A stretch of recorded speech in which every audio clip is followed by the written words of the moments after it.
Everything is possible for one who believes. ಯಾರು ನಂಬುತ್ತಾರೋ ಅವರಿಗಾಗಿ ಎಲ್ಲವೂ ಸಾಧ್ಯವಾಗಿರುವುದು. In your life too. ನಿಮ್ಮ ಜೀವಿತದಲ್ಲಿ ಕೂಡ Everything is possible. ಎಲ್ಲವೂ ಸಾಧ್ಯವಾಗಿದೆ. Today you say nothing is possible. ಇಂದು ಏನು ಸಾಧ್ಯವಿಲ್ಲ ಎಂದು ನೀವು ಹೇಳಬಹುದು. Everything is impossible. ಎಲ್ಲವೂ ಅಸಾಧ್ಯವಾಗಿದೆ. I have no way to go forward. ಮುಂದೆ ಹೋಗುವುದಕ್ಕೆ ನನಗೆ ಮಾರ್ಗವಿಲ್ಲ. All doors are closed. ಎಲ್ಲ ಮಾರ್ಗಗಳು ಮುಚ್ಚಲ್ಪಟ್ಟಿವೆ. I have losses after losses. ನಷ್ಟದ ನಂತರ ನಷ್ಟ ಹೊಂದಿದ್ದೇನೆ. I am full of pain. ನಾನು ಬಹಳ ನೋವಿನಿಂದ ತುಂಬಿದ್ದೇನೆ. I do not know how long I can go on in this job. ಈ ಉದ್ಯೋಗದಲ್ಲಿ ಇನ್ನೆಷ್ಟು ಕಾಲ ಮುಂದೆ ಹೋಗಲಿ ನನಗೆ ಗೊತ್ತಿಲ್ಲ. I don't know how long I can go on with this family life. ಈ ಕುಟುಂಬ ಜೀವಿತದಿಂದ ಇನ್ನೆಷ್ಟು ಮುಂದೆ ಹೋಗಲಿ ನನಗೆ ಗೊತ್ತಿಲ್ಲ. Do not be afraid. ಭಯಪಡಬೇಡಿರಿ. Just believe in Jesus. ಯೇಸುವಿನಲ್ಲಿ ಮಾತ್ರ ನಂಬಿಕೆ ಇಡಿರಿ. What is impossible with man is possible with God. ಮನುಷ್ಯನಿಗೆ ಯಾವುದು ಅಸಾಧ್ಯವೋ ಅದು ದೇವರಿಗೆ ಸಾಧ್ಯವಾಗಿದೆ. He will make everything possible for you, as the Bible says in Mark 9:23. Mark 9:23 ಹೇಳಿರುವಂತೆ ದೇವರು ನಿಮಗಾಗಿ ಎಲ್ಲವನ್ನೂ ಸಾಧ್ಯವಾಗಿ ಮಾಡುವನು. This is God's promise for you today. ಇದು ಇಂದು ನಿಮಗೋಸ್ಕರವಾಗಿರುವ ದೇವರ ವಾಗ್ದಾನವಾಗಿದೆ. Here's the testimony of Julie. ಇಲ್ಲಿ ಜೂಲಿಯವರ ಸಾಕ್ಷಿ ಇದೆ. From birth she was suffering with asthma. ಹುಟ್ಟಿನಿಂದ ಅಸ್ತಮಾದಿಂದ ಬಳಲುತ್ತಿದ್ದರು. The condition worsened as she grew older. ಅವರಿಗೆ ವಯಸ್ಸಾದಂತೆ ಅದು ಪರಿಸ್ಥಿತಿ ಕಠಿಣವಾಯಿತು. Parents took her to many hospitals. ತಂದೆ ತಾಯಿಗಳು ಬಹಳ ಆಸ್ಪತ್ರೆಗೆ ತೆಗೆದುಕೊಂಡು ಹೋದರು. Many medications were given. ಬಹಳ ಔಷಧಗಳು ಕೊಡಲ್ಪಟ್ಟವು. There was no cure. ಆದರೆ ಗುಣವಾಗಲಿಲ್ಲ.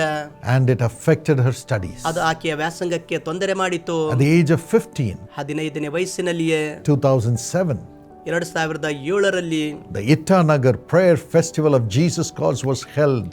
ಇಟನಗರ್ ಯೇಸು ಕರೆಯುತ್ತಾನೆ ಪ್ರಾರ್ಥನಾ ಉತ್ಸವ ಏರ್ಪಾಟಾಕಿತ್ತು.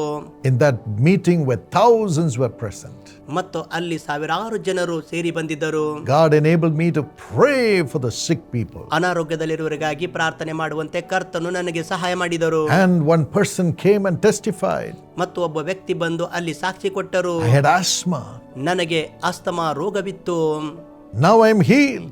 ಈಗ ನನಗೆ ಗುಣವಾಗಿದೆ. I feel so free. ನಾನು ಬಹಳ ಸ್ವತಂತ್ರತೆ ಅನುಭವಿಸುತ್ತಿದ್ದೇನೆ. As Julie listened to this testimony, Julie ಈ ಸಾಕ್ಷಿ ಕೇಳಿದಾಗ faith built up in her heart. ಅವಳ ಹೃದಯದಲ್ಲಿ ನಂಬಿಕೆ ಕಟ್ಟಲ್ಪಟ್ಟಿತು. And she joined in the prayer with me. ನನ್ನೊಂದಿಗೆ ಪ್ರಾರ್ಥನೆಯಲ್ಲಿ ಆಕೆ ಸೇರಿಕೊಂಡಳು. And the Holy Spirit came upon her. ಮತ್ತು ಪವಿತ್ರಾತ್ಮನು ಅವಳ ಮೇಲೆ ಬಂದರು. She felt the Lord touching her. ಮತ್ತು ಕರ್ತನ ಸ್ಪರ್ಶತೆ ಅನುಭವಿಸಿದಳು. And the respiratory problem disappeared. ಆ ಉಸಿರಾಟದ ಸಮಸ್ಯೆ She ಮಾಯವಾಯಿತು. was breathing freely. ಬಹಳ ಸ್ವತಂತ್ರವಾಗಿ ಉಸಿರಾಡುತ್ತಿದ್ದಳು. Her health improved. ಆಕೆಯ ಆರೋಗ್ಯ ಸುಧಾರಿಸಿತು. Doctors stopped the medications. ವೈದ್ಯರು ಔಷಧಿಗಳನ್ನು ನಿಲ್ಲಿಸಿದರು. God's grace. ದೇವರ ಕೃಪೆ. She graduated with an excellent rank. ಬಹಳ ಉತ್ತಮತೆಯಿಂದ ಪದವಿ ಹೊಂದಿದಳು. And she testifies, even after 18 years now, she's completely healed. 18 ವರ್ಷವಾದರೂ ಸಂಪೂರ್ಣ ಆರೋಗ್ಯ ಹೊಂದಿದ್ದಾಳೆ ಎಂದು ಸಾಕ್ಷಿ ಕೊಟ್ಟಳು. She's married, ಆಕೆಗೆ ಮದುವೆಯಾಗಿದೆ. has 3 beautiful children. 3 ಸುಂದರ ಮಕ್ಕಳಿದ್ದಾರೆ. God turned her impossibility into a possibility to have perfect health. ಅಸಾಧ್ಯವಾದುದರಿಂದ ಸಾಧ್ಯವಾಗಿ ದೇವರು ಪೂರ್ಣ ಆರೋಗ್ಯ ಕೊಟ್ಟರು. Let me pray for this miracle for you. ನಿಮಗಾಗಿ ಅದ್ಭುತಕ್ಕಾಗಿ ಪ್ರಾರ್ಥಿಸುತ್ತೇನೆ. In the name of Jesus. ಯೇಸುವಿನ ನಾಮದಲ್ಲಿ. Lord, ಕರ್ತನೇ, I pray and I send your holy name, the name of Jesus, into everyone. ಪ್ರತಿಯೊಬ್ಬರಿಗಾಗಿ ನಿನ್ನ ಪವಿತ್ರ ನಾಮದಲ್ಲಿ ನಿನ್ನ ಪವಿತ್ರ ನಾಮ ಕಳುಹಿಸಿಕೊಡುತ್ತೇನೆ. Let the respiratory problems, the asthmas be healed now in Jesus' name. Asthma ಸಮಸ್ಯೆ, ಉಸಿರಾಟದ ಸಮಸ್ಯೆ ಯೇಸುವಿನ ನಾಮದಲ್ಲಿ ಈಗಲೇ ಸ್ವಸ್ಥವಾಗಲಿ. The tumors in the head be healed in Jesus' name. ತಲೆಯಲ್ಲಿರುವ ಗಡ್ಡೆಗಳು ಯೇಸುವಿನ ನಾಮದಲ್ಲಿ ಸ್ವಸ್ಥವಾಗಲಿ. Every boil, every tumor in the body be healed in Jesus' name. ಶರೀರದಲ್ಲಿರುವಂತ ಎಲ್ಲ ಗಡ್ಡೆಗಳು ಯೇಸುವಿನ ನಾಮದಲ್ಲಿ ಸ್ವಸ್ಥವಾಗಲಿ. ಚಿತ್ರಕಲಾ, the Lord touched you right now. ಈಗಲೇ ದೇವರು ನಿಮ್ಮನ್ನು ಸ್ಪರ್ಶಿಸುತ್ತಿದ್ದಾರೆ. Your deformity in your organs is being healed in Jesus' name. ನಿಮ್ಮ ಅಂಗಾಂಗಗಳಲ್ಲಿರುವ ವಿರೂಪತೆ ಯೇಸುವಿನ ನಾಮದಲ್ಲಿ ಗುಣವಾಗುತ್ತಿದೆ. Yes, let those organs come back to normalcy. ಹೌದು, ಆ ಅಂಗಾಂಗಗಳು ಸಹಜ ಸ್ಥಿತಿಗೆ ಬರಲಿ. Thank you, Lord, for your radiance that's coming upon her. ಅವರ ಮೇಲೆ ಬರುವ ನಿನ್ನ ಬೆಳಕಿಗಾಗಿ ವಂದನೆಗಳು ಕರ್ತನೆ. Let her be well. ಅವರು ಗುಣವಾಗಲಿ. Everyone who has organs which are not formed properly, I command it to grow to normalcy, turn and be normal and function normally in the name of Jesus. ಯಾರ ಅಂಗಾಂಗಗಳು ಸರಿಯಾಗಿ ಬೆಳವಣಿಗೆ ಹೊಂದಿಲ್ಲವೋ ಯೇಸುವಿನ ನಾಮದಲ್ಲಿ ಸಹಜ ಬೆಳವಣಿಗೆ ಹೊಂದಲೆಂದು ಪ್ರಾರ್ಥಿಸುತ್ತೇನೆ. Paralysis be healed in Jesus' name. ಪಾರ್ಶ್ವವಾಯು ಯೇಸುವಿನ ನಾಮದಲ್ಲಿ ಗುಣವಾಗಲಿ. Justin, God will give you good marks. ದೇವರು ಒಳ್ಳೆಯ ಅಂಕಗಳನ್ನು ಕೊಡುವರು. Your education is being blessed by God. ನಿನ್ನ ಶಿಕ್ಷಣ ದೇವರಿಂದ ಆಶೀರ್ವದಿಸಲ್ಪಡುತ್ತಿದೆ. You will study to great heights and become a researcher. ನೀನು ಉನ್ನತ ಮಟ್ಟಕ್ಕೆ ಹೋಗಿ ಸಂಶೋಧಕನಾಗುತ್ತಿ. God will enable you to find new products. ಹೊಸ ಉತ್ಪಾದನೆಗಳನ್ನು ಕಂಡುಹಿಡಿಯುವಂತೆ ದೇವರು ನಿನಗೆ ಮಾಡುತ್ತಾರೆ. Make you prosperous too. ಮತ್ತು ಅಭಿವೃದ್ಧಿಗೊಳಿಸುವರು. Bless Justin, Lord. ಜಸ್ಟಿನ್ ಅನ್ನು ಆಶೀರ್ವಾದ ಮಾಡು ಕರ್ತನೇ. All the young people who are praying. ಪ್ರಾರ್ಥಿಸುವಂತ ಎಲ್ಲ ಯೌವನಸ್ಥರನ್ನು Lord, give them supernatural wisdom to rise up in their profession. ಅವರ ವೃತ್ತಿಯಲ್ಲಿ ಎದ್ದೇಳುವಂತೆ ನಿನ್ನ ಜ್ಞಾನ ಅವರಿಗೆ ದಯಪಾಲಿಸು. Let them prosper from today ಇಂದಿನಿಂದ ಅವರು ಅಭಿವೃದ್ಧಿಯಾಗಲಿ and have new life. ಹೊಸ ಜೀವಿತ ಹೊಂದಲಿ. Yes, Lord. ಹೌದು ಕರ್ತನೇ. Touch every burden and give them peace in their lives. ಪ್ರತಿಯೊಬ್ಬರನ್ನು ಮುಟ್ಟಿ ಅವರ ಜೀವಿತದಲ್ಲಿ ಸಮಾಧಾನ ಕೊಡು. Whatever they have lost, give it back to them in double measure. ಅವರು ಕಳೆದುಕೊಂಡದ್ದು ಎರಡರಷ್ಟು ಹಿಂತಿರುಗಿ ಅವರಿಗೆ ಕೊಡು. And let their life be established. ಅವರ ಜೀವಿತ ನೆಲೆಗೊಳ್ಳಲಿ. Family life be established. ಕುಟುಂಬ ಜೀವಿತ ನೆಲೆಗೊಳ್ಳಲಿ. Stella, God is building your life again. ಮತ್ತೆ ನಿನ್ನ ಜೀವಿತ ದೇವರು ಕಟ್ಟುತ್ತಿದ್ದಾನೆ.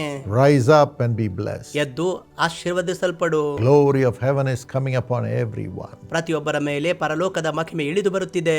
In Jesus' name. ಯೇಸುವಿನ ನಾಮದಲ್ಲಿ. Amen. Amen. God bless you. ದೇವರು ನಿಮ್ಮನ್ನು ಆಶೀರ್ವದಿಸಲಿ. My dear friend. ನನ್ನ ಪ್ರಿಯ ಸ್ನೇಹಿತರೆ. If you are below 30 years, or if your child is below 30 years, enroll them in the Young Partners Plan of Jesus Cause. ನೀವು ಅಥವಾ ನಿಮ್ಮ ಮಕ್ಕಳು 30 ವಯಸ್ಸಿನ ಕೆಳಗಿರುವುದಾದರೆ ನಿಮ್ಮನ್ನು ಯೇಸು ಕರೆಯುತ್ತಾನೆ ಯುವ ಪಾಲುದಾರರ ಯೋಜನೆಯಲ್ಲಿ ಸೇರಿಸಿಕೊಳ್ಳಿರಿ. You will become a part of this ministry to bless millions of broken hearted people. ನೀವು ಲಕ್ಷಾಂತರ ಜನರ ಮುರಿಯಲ್ಪಟ್ಟ ಹೃದಯಗಳನ್ನು ಕಟ್ಟುವ ಯೇಸು ಕರೆಯುತ್ತಾನೆ ಸೇವೆಯಲ್ಲಿ ಭಾಗವಾಗುವಿರಿ. And we'll be praying for the young partners every day in the prayer tower. ಯುವ ಪಾಲುದಾರರಿಗೆ ಪ್ರತಿದಿನ ಪ್ರಾರ್ಥನಾ ಗೋಪುರದಲ್ಲಿ ಪ್ರಾರ್ಥನೆ ಮಾಡುತ್ತೇವೆ. Join immediately. ತಕ್ಷಣವಾಗಿ ಸೇರಿಕೊಳ್ಳಿರಿ. And support this ministry every month as a young partner. ಯುವ ಪಾಲುದಾರನಾಗಿ ಪ್ರತಿ ತಿಂಗಳು ಈ ಸೇವೆಗೆ ಸಹಾಯ ಮಾಡಿರಿ. God will take care of you. ದೇವರು ನಿಮ್ಮನ್ನು ನೋಡಿಕೊಳ್ಳುತ್ತಾರೆ. And also join the Jesus Calls WhatsApp channel. ಮತ್ತು ಯೇಸು ಕರೆಯುತ್ತಾನೆ ವಾಟ್ಸ್ಆಪ್ ಚಾನೆಲ್ಗೆ ಸೇರಿಕೊಳ್ಳಿರಿ. And receive God's word and miracles. ದೇವರ ವಾಕ್ಯ ಅದ್ಭುತಗಳನ್ನು ಹೊಂದಿಕೊಳ್ಳಿರಿ. Mrs. Anita Anand, thank you for your thank offering, which is a blessing to millions of people. Shrimati Anita Ananth, ನಿಮ್ಮ ಕೃತಜ್ಞತಾ ಕಾಣಿಕೆಗಾಗಿ ವಂದನೆ. ಅದು ಲಕ್ಷಾಂತರ ಜನರಿಗೆ ಆಶೀರ್ವಾದವಾಗಿದೆ. According to Isaiah 41:10, fear not, for I am with you, for I am your God. I'll strengthen you and help you, says the Lord. ಯೆಶಾಯ 41:10 ಪ್ರಕಾರ, ಭಯಪಡಬೇಡ, ನಾನೇ ನಿನ್ನ ದೇವರಾಗಿದ್ದೇನೆ, ನಿನಗೆ ಸಹಾಯ ಮಾಡುತ್ತೇನೆ, ಬಲಪಡಿಸುತ್ತೇನೆ ಎಂದು ಕರ್ತನು ಹೇಳುತ್ತಾನೆ. Father Anita Anand, let her have a boy child, Lord. ತಂದೆಯೇ ಅನಿತಾ ಅನಂತ್ ಅವರು ಗಂಡು ಮಗುವನ್ನು ಹೊಂದಲಿ. Do a miracle, Lord. Do a miracle and bless her confinement. Let it be normal and blessed. ಕರ್ತನೆ, ನೀನೇ ಅದ್ಭುತ ಮಾಡುವುದರ ಮೂಲಕವಾಗಿ ಸುರಕ್ಷಿತವಾದ ಹೇರಿಗೆ ಅನುಗ್ರಹ ಮಾಡಿಕೊಡು. With professional blessings, adorn her in her job. ವೃತ್ತಿ ಆಶೀರ್ವಾದಗಳಿಂದ ಅವರನ್ನು ತುಂಬಿಸು. Anand, be healed, Lord. Touch and heal his skin, Lord, and give him salvation and peace in the family. ಕರ್ತನೆ, ಅನಂತ ಅವರಿಗೆ ನಿನ್ನ ಮುಟ್ಟಿ ಚರ್ಮ ಸಮಸ್ಯೆಯಿಂದ ಸ್ವಸ್ಥ ಮಾಡು ಮತ್ತು ರಕ್ಷಣೆ ಸಮಾಧಾನವನ್ನು ಕೊಡು. Son, we have wisdom, divine empowerment, and a golden future. In Jesus' name. Saanvi ಅವರಿಗೆ ಉಜ್ವಲ ಭವಿಷ್ಯ ಮತ್ತು ನಿನ್ನ ಜ್ಞಾನ ಹೊಂದಲಿ, ಯೇಸುವಿನ ನಾಮದಲ್ಲಿ. Amen. God bless you.